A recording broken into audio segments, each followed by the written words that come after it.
Sí, muchísimas gracias, César. Muy buenas noches, bienvenido aquí a Aguambra. Saludos, un gusto estar con todos ustedes y con su audiencia. César, yo hace un ratito nada más estábamos con Carolina Ávila hace unos instantes y bueno, decíamos, desde mañana 22 de abril, ¿qué va a pasar en el país? ¿Con quién va a gobernar Daniel Noboa, tomando en cuenta que se pelea con el correísmo tras la captura de Jorge Glass, rompe un poco, si se quiere, relaciones con Construye, le está achacando, si se quiere, la pérdida por la pregunta la del trabajo por horas? ¿Qué va a pasar con esta articulación, esta correlación de fuerzas en la Asamblea?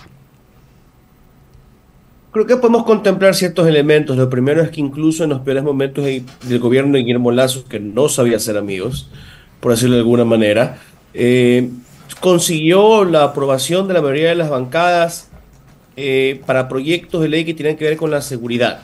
Esa puerta creo que siempre sigue abierta, pero para empujar la agenda de gobierno como él lo ha hecho hasta ahora puede ser muy difícil, ¿no? También quedan los subterfugios, pero eso puede ser complicado irlo repitiendo, ¿no? Digamos, por ejemplo, se prestaron el PSC y el correísmo hasta cierto punto para este último aumento del IVA para reforma tributaria, así como se prestó el correísmo en el 2021, al parecer, con esa inexplicable ausencia en el Pleno. Pero no puedes hacer eso siempre, no te puedes valer eso todo el tiempo. El gobierno puede creer también de que con una victoria en la consulta, que es un tema distinto, definir qué es victoria o no, en términos prácticos, puede creer con una victoria que va a llevarse a los asambleístas que necesite, y ya sacó uno más del PSC, y ya sacó a 3 del correísmo, pero tienen que recordar que Guillermo Lasso creó el BAN, aumentó de manera importante su bancada, pero de esos miembros del BAN salieron muchos asambleístas que no hicieron bastante caso al gobierno, y de hecho un gran enemigo de ellos, como Virgilio Saquicela, fue producto del BAN, ¿ya? Gutiérrez en su época armó su bancada, también le quitó gente al PSC y al medio mundo y terminó cayéndose, no todo en busca de poner su corte. Entonces, valerse de ir sirviendo de los camiseteros, tránsfugos, como les queramos decir, no es una gran estrategia incluso a corto plazo, porque es corto el tiempo que queda de este periodo, que en sí es corto, ¿no?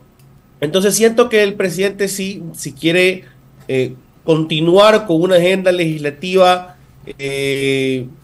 digamos, bastante activa, pues debería empezar a plantearse seriamente de dónde va a sacar esos votos, y yo veo un escenario relativamente complicado. También aquí otra pregunta. ¿Cuál sería esta lectura entre líneas de este proceso electoral, de estas preguntas que justo comentábamos con Caroline, la D y la E? ¿Cuál es este apoyo desde el voto joven que ha calado también en estas preguntas? Claro, pero ya necesitaríamos un análisis un poco más profundo, de cerca, cuantitativo, para saber hasta dónde llegó el voto joven en estas elecciones. Recordemos que una de las primeras cosas que se dijo sobre Daniel Noboa es que él ganó con el voto joven, y luego creo que era Comunicaliza la que sacaba un análisis por rangos etarios, o ahora sí otra encuestadora, y decía, no, de hecho el correísmo, Luisa González tuvo en ciertos segmentos de los jóvenes mejores resultados. O sea, yo no me adelantaría a eso. El gobierno, por supuesto, que el tema de empleo se ha dirigido a los jóvenes, pero con qué efectividad no lo sé. En su momento anunciaron que habían creado decenas de miles de empleos jóvenes, una cifra creo que cerca de 60.000, si mal no recuerdo, y rápidamente vinieron críticos, digamos, hasta economistas como Alberto Costa Burdeo, que es un hombre de derechas, hombre liberal, dijeron, a ver, estos números no cuadran. O sea, incluso si vamos simplemente a las cifras del INEC, esos números no están ahí, no son lo que ustedes dicen. Entonces, pues yo no sé hasta dónde. De seguro el gobierno busca hablar a los jóvenes con este tema del empleo. En una de sus reformas, una de las leyes, perdón, que presentaron durante el estado de excepción económica, leyes económicas urgentes, buscaron también incentivos al empleo joven, pero yo veo hasta ahora resultados limitados. Creo que todos vemos resultados limitados. Y estas preguntas económicas, como el trabajo por horas, hay que recordar también que venían siendo hace unas semanas, según algunas mediciones, las más débiles para este gobierno en la consulta. Uh-huh.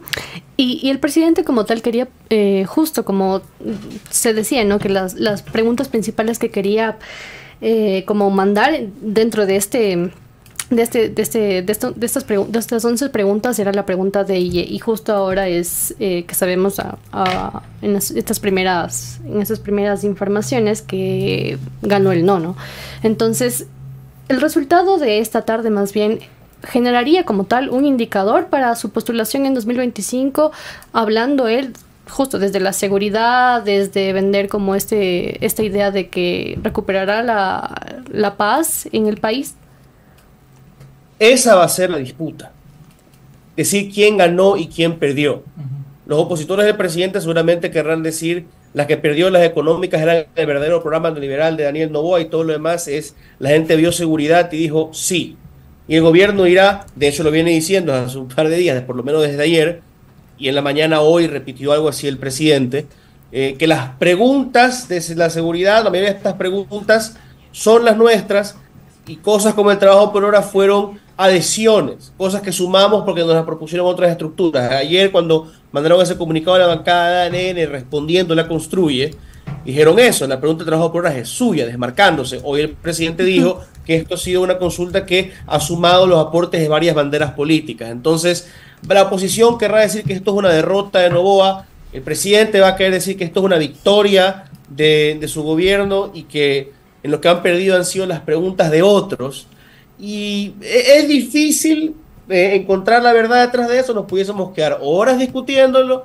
Yo creo que lo importante para el gobierno es lograr convencer a la gente de que esto es una victoria y luego preguntarnos qué pasa después de la victoria, si es que logra convencer a la gente de que lo fue. Pues la gente razonablemente demandará resultados. Bueno, te dimos herramientas, ¿ah? Ahora con la resolución del COSEPE sacas a las Fuerzas Armadas 180 días a las calles. Ahora con las judicaturas especializadas, que muchos juristas advierten va a ser difícil implementarlas, no va a ser fácil. En teoría debería bajar el abuso de las mafias, de las garantías jurisdiccionales. Ahora va a ser más difícil que consigan la libertad a los criminales violentos. Ahora va a haber aumento de penas. Bueno, ¿los resultados cuándo? Todo está en sus manos. Todo está en las manos ahora mismo del presidente, entonces es como corre el tiempo para él prácticamente para que devuelva de una u otra forma esa seguridad que ha vendido durante todo su gobierno. Y en este tiempo tan corto también.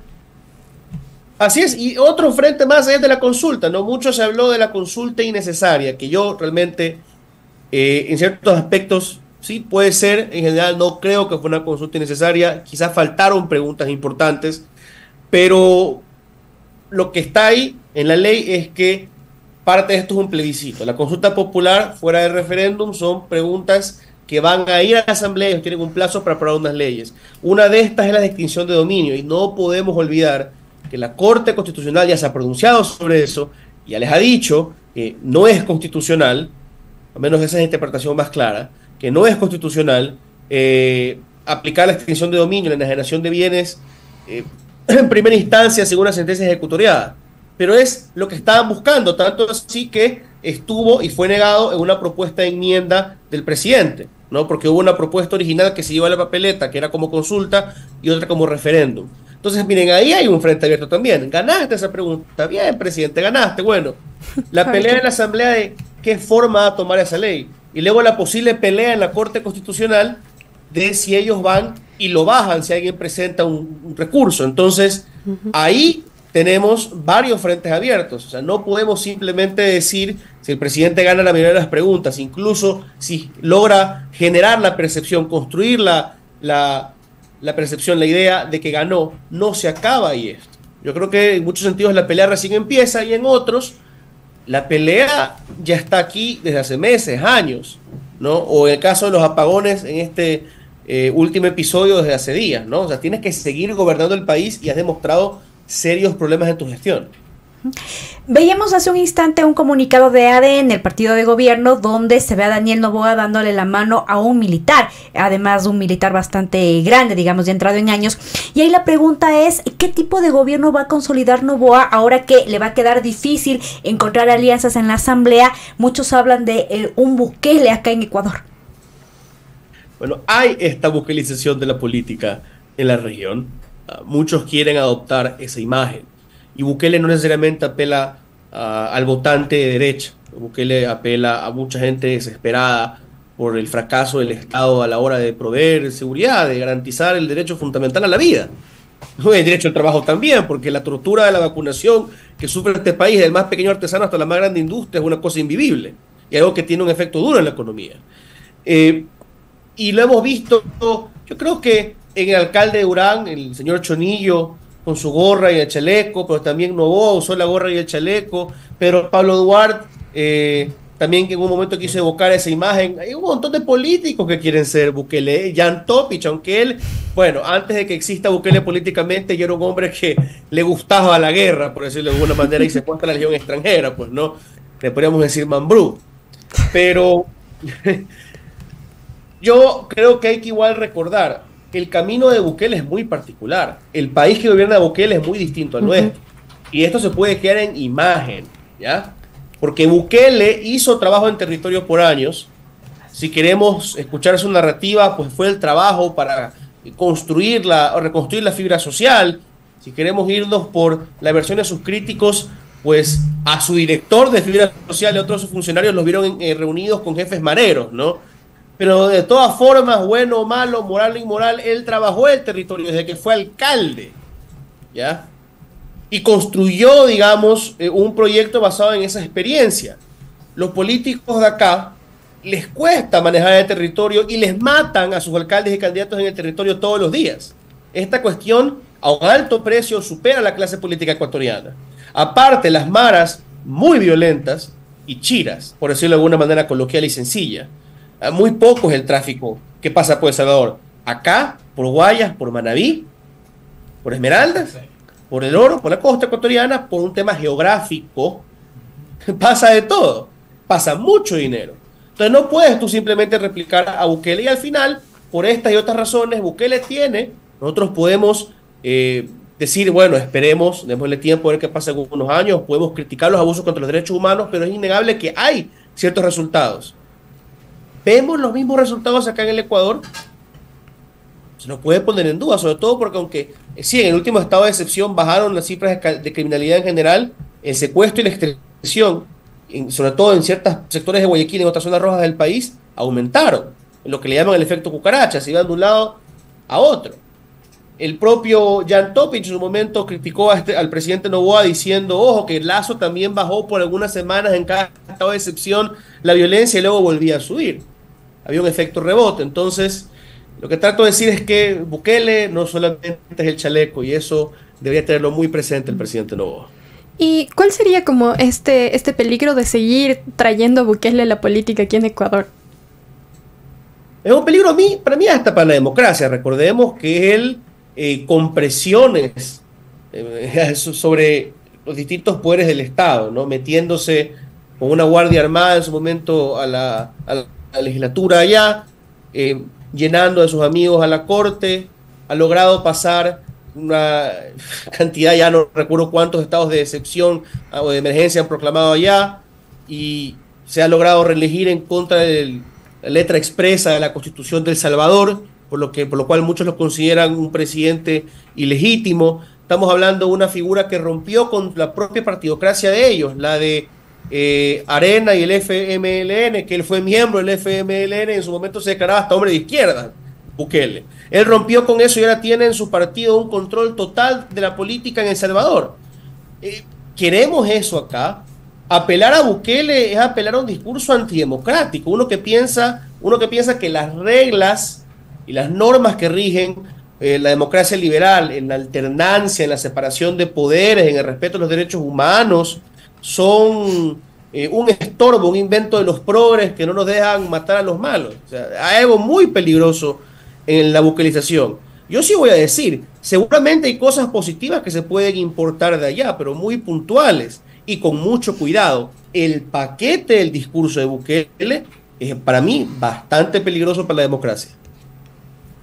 César, muchísimas gracias por esta entrevista y nada, pendientes de lo que pase en el CNE. En unos minutos han ofrecido ya dar los primeros conteos oficiales. Veremos si hay sorpresas o si consolida un poco los resultados que ya se han estado manejando en estos momentos.